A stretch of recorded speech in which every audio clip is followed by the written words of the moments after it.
In the repair shop today, Dom has high hopes for a mean, green cleaning machine. So when we plug that in, I want it to hover off the table and float across the side. With a little help from Mark. There we go. Yes, that's good. While Kirsten's steady hand is put to the test, reconstructing a tiny tea set. It's quite difficult to get really nice joins on this. You can't rush it, and if it's not right, you need to undo it and redo it.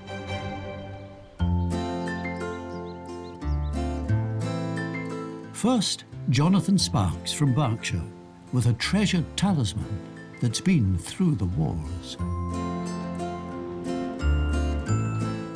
Hello there. Hello. Nice to meet you. And you too. Your name is? I'm John. John, I'm Will. I will. What's inside the box? The remnants of a shoe. Is it a leather shoe? Yes. This might be one for Suzie. Suzie? This job should be a perfect fit for Master Saddler Suzie Fletcher. Oh my goodness, Look. it's tiny. That. It's just tiny, size 2, I believe, baby shoe. I'm sure at one time it had a heel and a buckle, but that's long gone. How did you come by this tiny shoe? My grandfather was in the First World War in France, and he spotted this baby shoe on top of the mud at the side of the road. He put it in his pocket, and he thought when he gets to the next village, he'll look for a mum holding a baby with a missing shoe. Yeah. But needless to say, at the village or the town, he didn't find her, and he kept it in his pocket. Went through the war. When my dad enlisted during the Second World War, my granddad came to him and said, "Listen, I've got something I want you to carry with you. It brought me luck, I survived." And my dad said, "What is it?" He gave him the shoe, and my dad carried it throughout the Second World War. And he was parachute battalion. So he did 126 jumps. Wow. 126 jumps. Yeah, a lot of them behind enemy lines. Amazing. Once my father passed away in '95, my mum called me and said, "Is there anything you want of Dad's?" I just said, "Just want the shoe." The shoe. Really? And she said, "What? That tatty old thing?" I said, "Yeah." And I never got to meet my grandfather. He died before I was born. So I kind of felt it was a link to him in a way. Your grandfather's name is? Hubert. Hubert. Yeah. Okay. Yeah. Why now do you want this little shoe preserved? It's lived in a safe for the last 20 years. Okay. But to take it out now, I mean, it doesn't really mean anything. I don't know what it resembles. It's barely a shoe. Whatever you're able to do, any improvement of the sorry state that it's in. This is really going to push me to my limits in being able to get this back into some sort of condition, but I don't mind a challenge, and I certainly don't mind it when it carries such a beautiful story for your family. Thank you. That's very kind. Thanks for bringing it down, and we will see you very Thanks, Will. soon. Cheers. Lovely. Bye-bye. All right, Nice take to care. meet you both. Bye-bye. I think you're going to need a lot of luck, Suzie. Lots of luck. A lot of luck. Lots of luck. The little shoe means more than I can describe. It's a connection back to grandfather, father, and hopefully as it goes down the generations, they will feel the same way. It means an awful lot to me. Now, I know this is over 100 years old, but it's looking more like a flip-flop than a shoe. How are you going to build up that shape again? It is going to be very, very difficult to work with. I need to consolidate this leather, which will be making all the fibres a little bit more stable so they're less likely to want to break apart. But what would be really useful is if I had a form that I could build the shoe on. OK. Because we've got this back missing, and I don't know how to support it other than to make some sort of form. Would you like me to make like a small wooden child's foot, almost? Yes, that would be amazing. I've never made one before. If I can take some measurements, Absolutely. then I can roughly start shaping up my block of wood. Lovely. OK, well, I'll leave that with you. OK. You make a start, and then we'll catch up. Sounds great. Lovely. Thank you.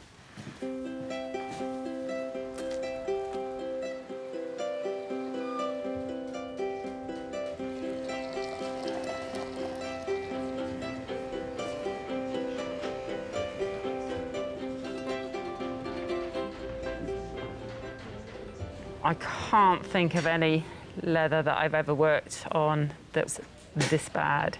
It is wafer thin, but you have to have a leap of faith. You just have to go for it. What I'm going to do is start with the consolidating gel.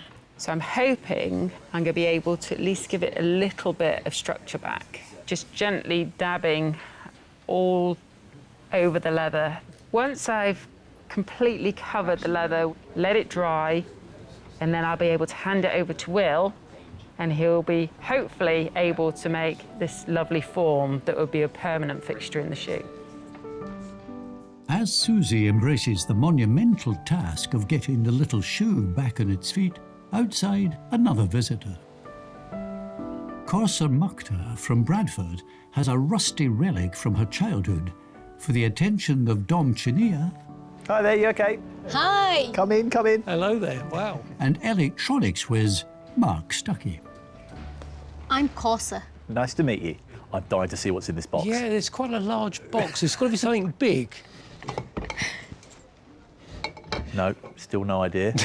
Really? Oh, hang on. Oh, no, okay. Is it a vacuum cleaner? It is a vacuum cleaner. Yeah. Wow, this bit's a little bit heavier. Oh, OK. I have never seen a vacuum cleaner like that. Have you? Yeah, I have. They're sort of 1950s, 1960s. They actually collect... There are people who collect the different ranges of these. Yeah. Why on earth have you brought in a vacuum cleaner to us today? Well, I used this as a play toy when I was quite young. So you're talking about when I was about 5, so in the early 1980s. We grew up in Halifax, a few siblings, and I think this particular period was probably the happiest of my childhood. Oh. We would use this vacuum, it's got quite a nice long pipe and wire, and we'd turn the vacuum on, we pull each other on the vacuum, we sit on here and hold that as a handle and play with it, because it's got quite a powerful motor, so they hover a little bit. Yeah, so there's no wheels? It doesn't No, wheel it along. has no wheels, no, because it'd be on carpet and you can see it's quite rounded at the bottom, it's so smooth. It's like a we didn't feel it. hovercraft. Yes. It just blows out the bottom and you just drag it. That sounds like quite a good fun childhood. Yeah, it was. You don't know where this came from? At that time, I know my dad bought a lot of things. You know, they had the catalogues. Everything was paid in instalments. Yeah. And this was probably quite a thing to have at the time. My dad, he loves fixing things, always did. Fixing cars, vacuums, cleaners, sewing machines. Yeah. But he just hasn't got the time to do it now. Sort of cleared out the garage, and this had been there 30 years. You know, because it's linked to my childhood. Yeah. I thought, well, we're not going to throw this one away. So what's the plan then, if we're able to get it working? I really want to pass it on to my daughter. Oh, OK. Oh, that's Yeah, nice. because I know that she's the kind of person who, as long as this is working, it will stay with her. And my daughter's very much like me. She's 16 and she loves to reuse things and not buy brand new. So when was the last time this was working? Coming up to sort of 40 years. What is your expectation of how this is going to look? How is it going to work? It's just about having that sound and movement again. Oh, it would be so nice to it not be rusty and it be like it would have been then, all glossy. I love the colour. I love that colour. Yes. I feel like it deserves to look its best. Exactly. Thank you so much for bringing this in. It's going to be interesting. I think that's the right word, actually. And it's lovely to meet you. Thank you. See you later. Bye-bye. I think the vacuum cleaner is such an important item to me because it's a reminder of my childhood. This would be really nice if I could have this back to its past life. It's also something that I can pass on to my daughter, and I'm hoping maybe to my grandchildren one day. I love it. I think it's absolutely brilliant. We need to do as much as we can to get it working again. Yeah. And looking its best. Inside there, I know there's going to be some electrics. Yeah. There's going to be a motor, a fan, things like that. So shall I take it first, get all the spiders out of the way, and then if I can get the motor out, I'll bring it to you. That'd be brilliant. I'll deal with the cosmetics, the paint and everything else. Okay. If you can help me with the electrics. That'd be superb. That sounds like a perfect plan. Good luck. Grab the door for me. Thanks, Mark. No problem.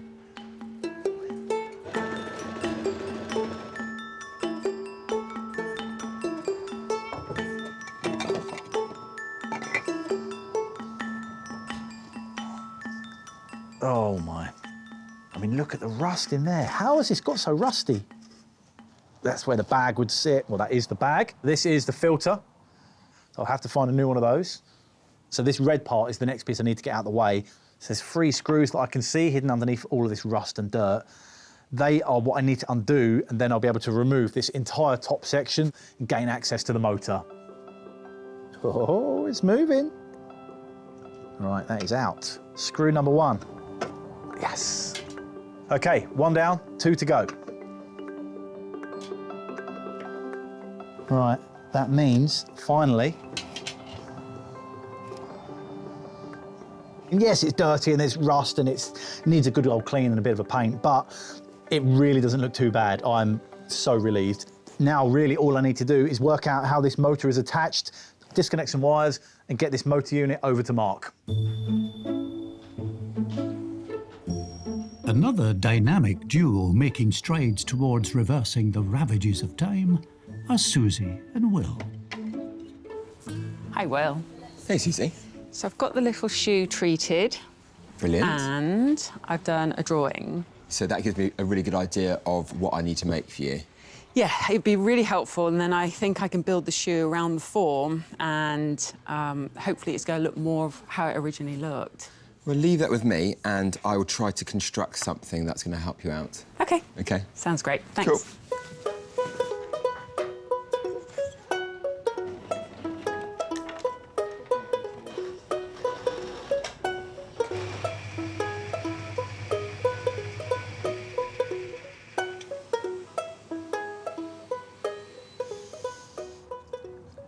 I'm marking out the sort of rough shape of the shoe.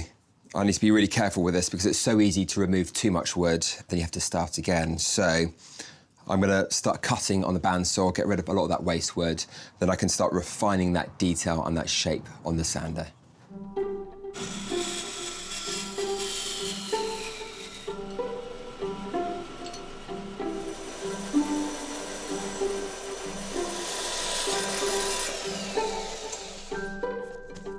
Well, it looks like a little wooden foot to me, but the moment of truth is to see if it fits the shoe. Let's have a look. Oh, that's nice. It's almost there. I just need to do a few final tweaks with some sandpaper, a lick of polish, then I can hand it over to Suzie.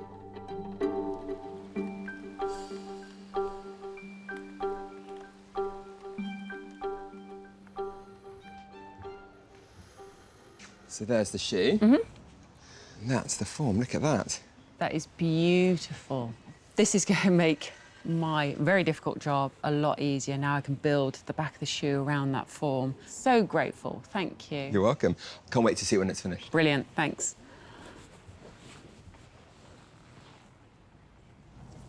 Now I've got this little form, I can get on with repairing this little shoe and line what's left of the original leather.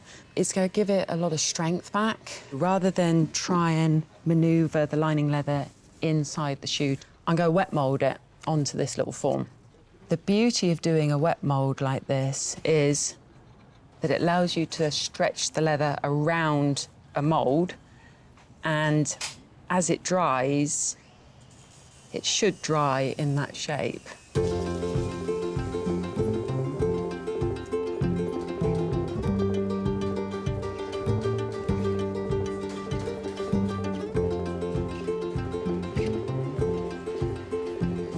In normal instances, I have time to glue it down and reposition things. Because this is so delicate, I really don't think I have the luxury of being able to pull the lining off and repositioning. I have absolutely no room for error at all.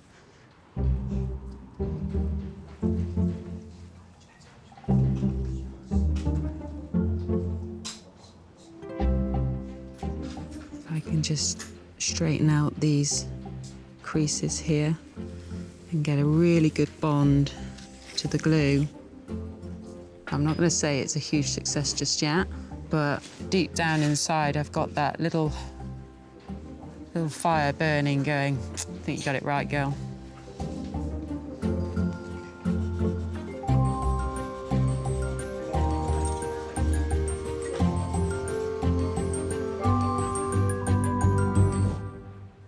So So I've got a very, very sharp scalpel knife here, and I'm hoping just with a little bit of pressure, it will cut through the lining leather and I'll be able to cut these holes out very accurately. So let's see what happens here.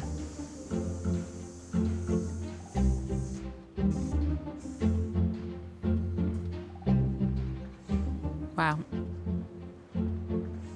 That's one hole cut, and I've got 1, 2, 3 more to do.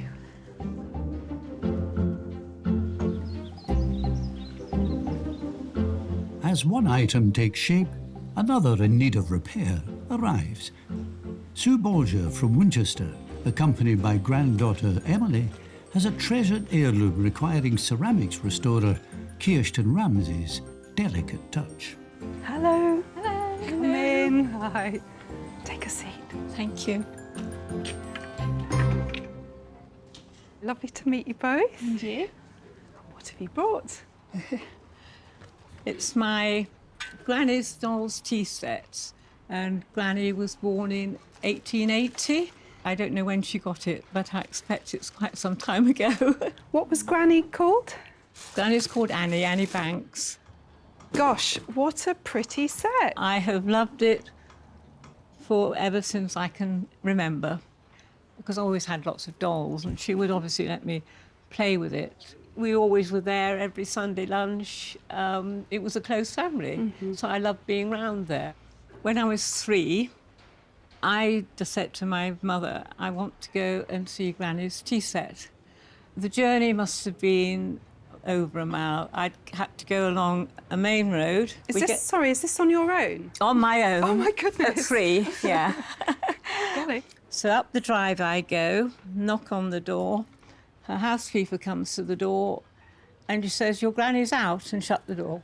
No. In my face. Oh. So my mother said I was still crying when I got home. Oh, that's so sad. Which I can well believe. Even at 3, it was something that I just wanted to go and see. I would spend hours playing with my dolls, with this tea set, talking to my dolls, and probably thinking they were answering me. Sounds lovely, doesn't it? It does indeed. How did this tea set get broken? My granny died when I was in my 20s, which will be about 1959. And my aunt, who was a spinster aunt, lived with my granny all her life. So everything stayed in the house as it was. And then 10 years on, the burglary happened. Oh, crikey. And a lot of items were stolen, including this tea set. This possibly was at the top of the bag, and some of it had dropped out, and my sister and mother found it outside my granny's house sometime after the burglary. What was the actual damage that happened? Can you show me? So I think this one's probably the worst damage, isn't it? Yeah. So it's quite smashed up on the side. And then we've got some bits that have been tried to be stuck back together. Yeah. So they were literally just lying on the ground, pieces. bits broken to pieces. I think it was my mother that tried to glue things together Yeah. again. And so there it all stayed. And then when my aunt died, I would be then in my 50s. And so finally, in its broken state, it came to me, and I've now had it 30 years. So it's really been a love affair with It this, really hasn't has. it? Yeah. Emily, where do you fit into this story? So I've always been curious about it. And then obviously a couple of years ago, Granny told me the story. And now I can see how much she loves it. So therefore it means a lot to me as well. What is it that you would like me to do with the tea set? Well, if possible, I'd love to see what is there, made to look a little bit like it was originally. Then that would be marvellous, because I hardly remember it. And, you know, if the little jug could look a little bit better without going great big hole in, it would just give me the memories of something I've always loved. Yes, yeah. I can't wait to have a really good look at it. If you'd like to leave it with me, I will try and do the best that I can. That'd be lovely, Kirsten. Thank you very much. It's a great pleasure. Yeah, see you soon. Thank you.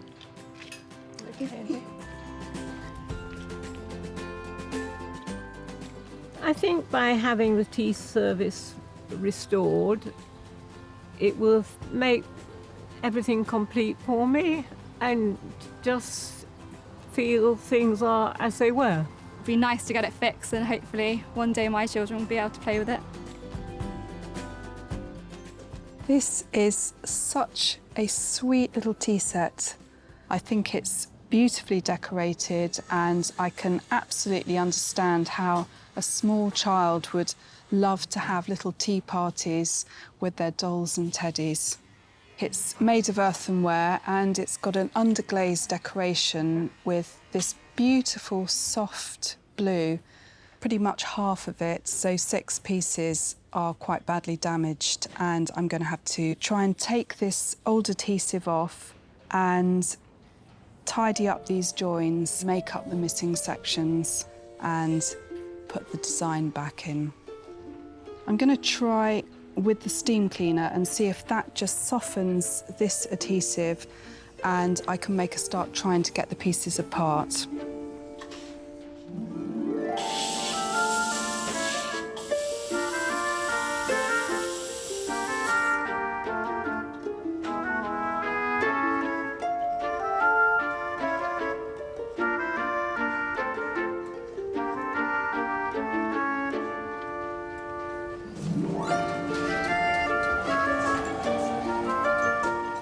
It's also full steam ahead for Mark at his bench, as he puts the classic vacuum's ailing motor through its MOT.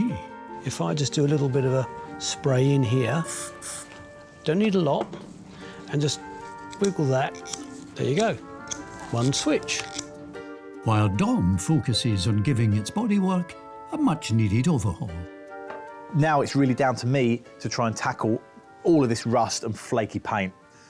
I need to strip all this back. There is no way I can save the original paint. Remove all of the rust and then put a nice new coat of fresh paint on that is as close a match to as possible as the original. There's only one very thin layer of paint over this. I think I'm going to try and chemically strip it first, then I can hand sand and remove the rust before I paint it.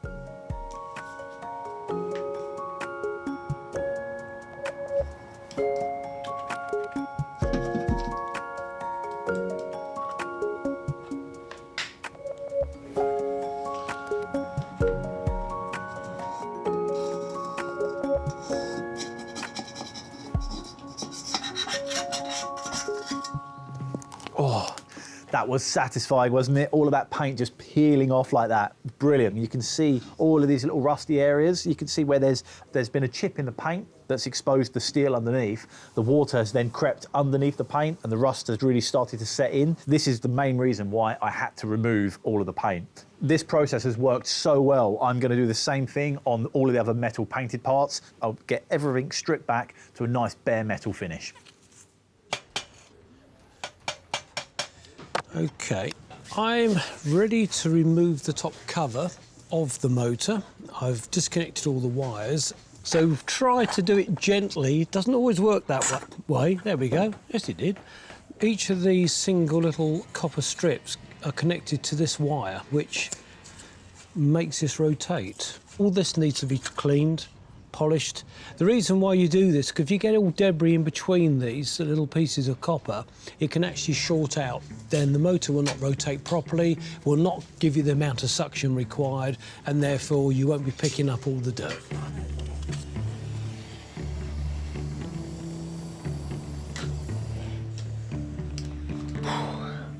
Things have taken a slight downwards turn for Cossa's vacuum cleaner. I've got all the paint stripped off and I've soaked all the bare metal pieces in a rust-removing solution overnight. The areas where it was rusty has corroded away and just left me with holes. And when we plugged that in for the first time, I want it to hover off the table and float across the side. And if there's all these extra holes, the motor and the fan are not going to be working as they were originally intended to. It's going to be pulling in air from the sides through these holes. So it's really important that I get all of this sealed up as it should be. So I'm using solder, like a lead solder. Once it's on there, it becomes part of the metal. So, it's not like a filler that's going to break and crack and chip off. It needs to be molten enough so that it will flow, but not too molten, because then it will just fall through the hole. This is thankfully going really well, and I'm just working my way around. It's all inside this sort of circumference of this inner panel, so I'm just methodically working my way around, filling all of the little pinholes.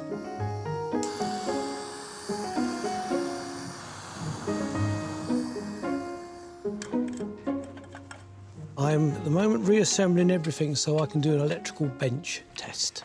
I've done individual tests on each of the components, but until it's all fitted together and you plug it in, that's the only real time you know for sure. Proof is in the pudding. I've connected this unit up. This is called a variac. It allows me to slowly turn the mains voltage up at a controlled level. And I've got to gently hold that. Here we go. That's only at 37 volts. But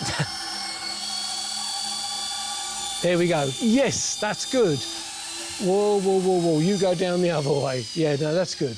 Yeah, that's great. That actually shows it's fully functional, and when given the opportunity to have full power, that baby's going to take off. That can now go over to Dom, and relief for me, I'm glad to say.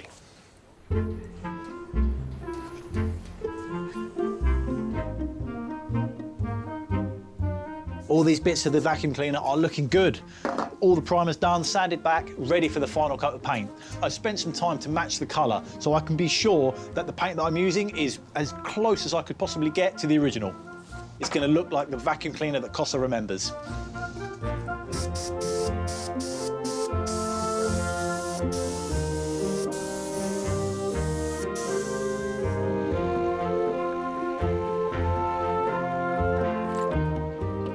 Also taking her final steps towards completion is Suzie. I've really enjoyed working on this little shoe. A lot more than I was actually anticipating. Because of its condition, really wasn't convinced I would be able to get to this point, but with this lovely form that Will has made, it has really become such a joy to work on. Both the strap and the buckle are in place. Just have to punch a few holes and it'll be ready to give back to John.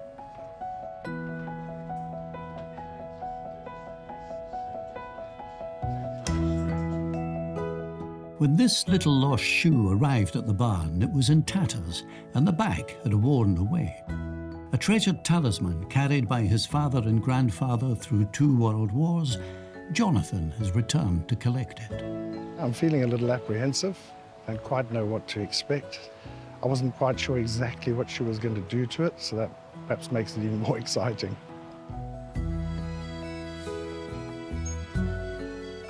Hello, John. It's lovely to Hi, see you Suzie. again. How you doing? You all right? Very well, thank you. Excited. I am truly excited. Well, I'm excited for you to see this, because this is one of the repairs that I thought was impossible. I mean, the condition you brought it in was just... Yeah, it's had its fair share of wear and tear over the years, that's for sure. Yeah. But I'm excited. Oh. Want to see what she's done? I'm sure it's... Well, let's see. Suzie? Okay.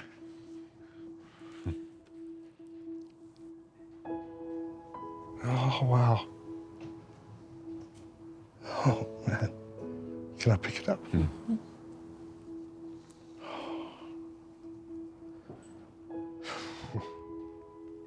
I'm speechless. Oh, dear. Oh. I reckon that's my grandfather saw sitting in the mud. Yes, yeah. All those years ago. I don't know how to thank you. It's extraordinary. I didn't think you were going to do any of this. It's just so important. It's the only link we have between my grandfather, who I never met. He passed it on to my dad. It's just something wonderful for the family. And it's a worthless little shoe. Yeah. But to us, it's priceless. It's just extraordinary. And this is just my most treasured possession. To see your face and you're happy, Ah, that means the world to me. You know, from the bottom of my heart, I'm forever grateful. Thank you. Jonathon, it's been an honour to have Little Shoe in here. And for you to honour your grandfather and your father's journey in like Second and First World War. Wow. Yeah. And kept them both safe. Well, let's get it home safe now. Yes. Let's get it wrapped up. Yeah. Okay? Oh. Thank you both. Thank you so much. Pleasure. You Take take care care. now. Okay. Bye-bye. Bye-bye. Bye-bye.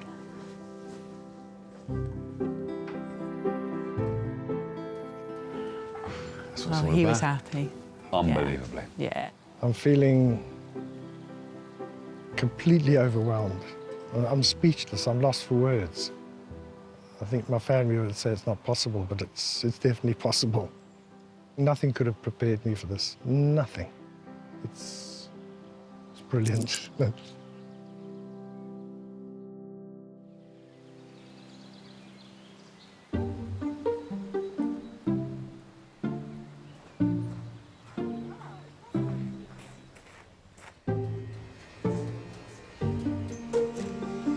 Kirsten has removed all signs of the discoloured repair from the Victorian doll's tea set, but her work is far from done.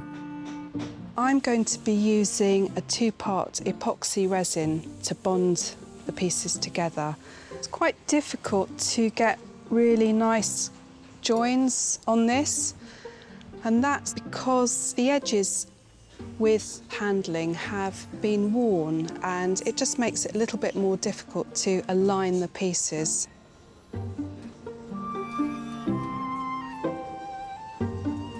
You can't rush it, and if it's not right, you need to undo it and redo it.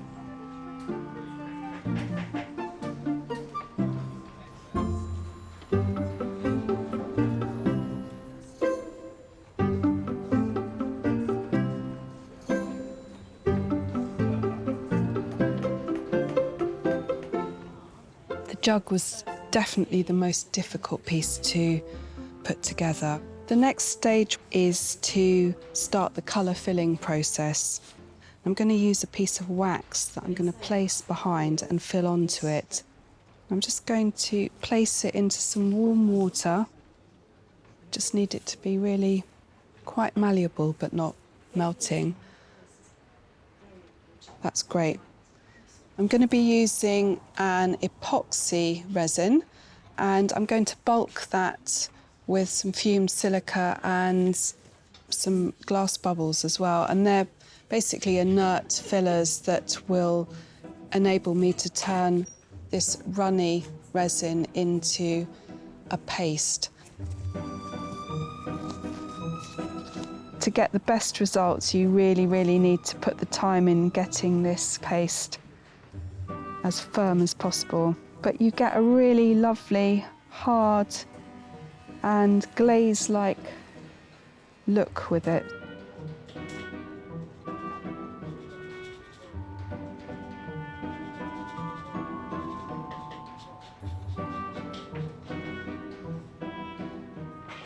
This colour fill technique to make up the missing area on the side of the jug has worked really well, giving the piece stability and a lovely surface now to put the detail back onto.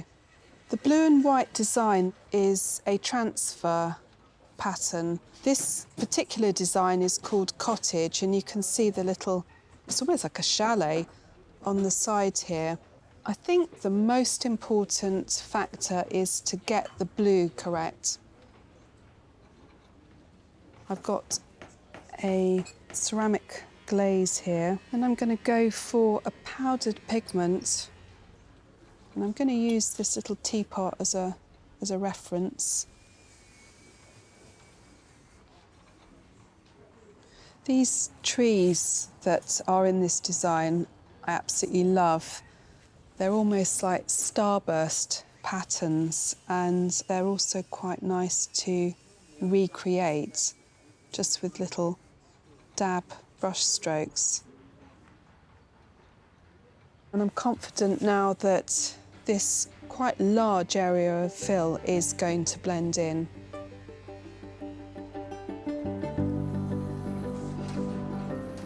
Having reunited the newly painted classic vacuum with the mended motor from Mark and scrubbed the grime-ridden attachments clean, Dom's readying for liftoff. There we go. That is the hinge for the lid in place.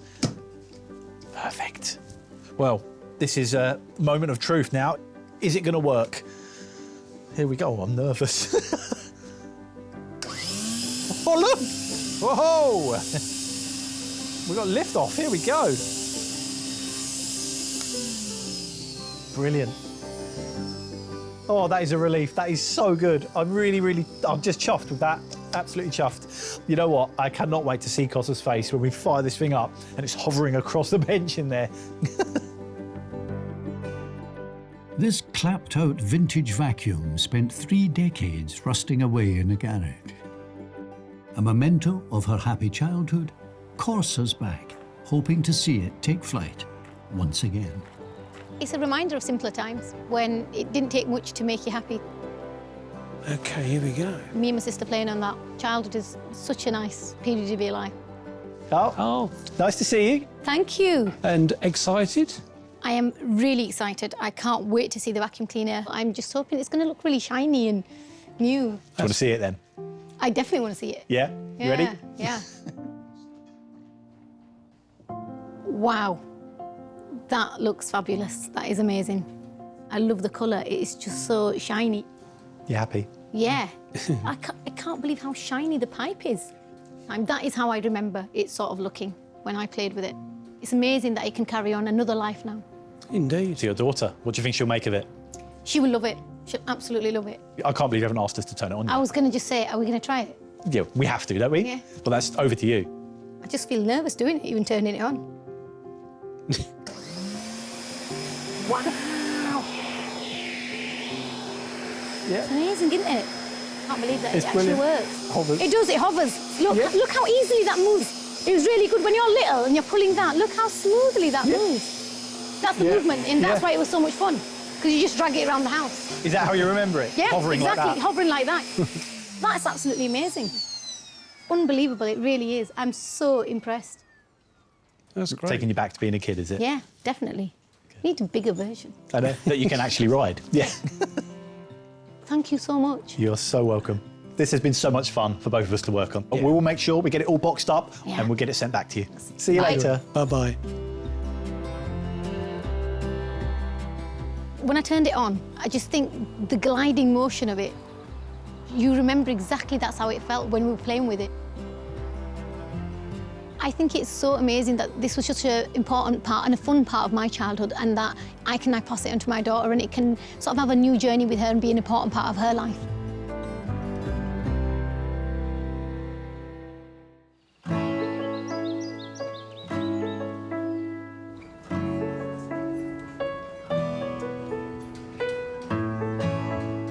Nearly ready to go home is the tiny tea set. With its decorative pattern restored, Kirsten has one final task to complete. I'm going to retouch over this blue decoration using a ceramic restoration glaze. It's an acrylic, and what it does is it will draw all of that together and give a lovely glossy surface. I'm just going to mix a little bit of water with it to help it flow onto the surface well. Once this has cured, I will go over the surface with a micro mesh, which is a polishing fabric, so I can get it really, really glossy and shiny, copying that glazed surface beautifully. This will be the first time that Sue will be able to display this since she's owned it, without the tea set having sections missing and broken areas, so I can't wait to show it to her. This 19th century doll's tea set inspired many happy hours of childhood play until it was smashed to pieces during a burglary. Now Sue's back with granddaughter Emily, hoping to see it complete again. Very emotional. It's been 50 years broken, and I really can't believe I might be seeing it looking right, so a little bit of trepidation. Hello, Sue. Hello, Kirsten. Hi, Emily. Lovely to see you again. And you too. welcome back. Thank you. Are you looking forward to seeing the tea set? I'm so looking forward to it. I just loved it so much, so it's going to bring back a lot of memories, this. Yeah. Well, Emily, would you be kind enough to carefully remove the cloth for me? Oh my God. Oh, my goodness me. Oh, wow. Oh, Emily, it's beautiful, isn't it? Oh, isn't that absolutely lovely? That's amazing. Look at the... I mean, Kirsten, that was just holes. And this was all glued. You can't even tell it's been smashed. No. It's as if it's never been broken. No, it really is. Yeah. Absolutely. Is this how you remembered it? Yeah, absolutely lovely. Sitting at Granny's, you know, that all I wanted to do was go and play with this tea set. And, it's just, I don't know, I've just loved it so much always. And I hope now it might go to the next generation after Emily, hopefully. Yes, it's absolutely lovely. If you're happy, I will pack it up for you and bring it out. Thank you ever so much. It's been a great pleasure. Bye-bye. Bye-bye. It was so amazing to see it complete. It's hard to get my head around it, really. 50 years of it being broken. Unbelievable that now it's it's just so exciting, so exciting. It's so nice to see part of Granny's childhood and it probably exactly how it was when you were playing with it.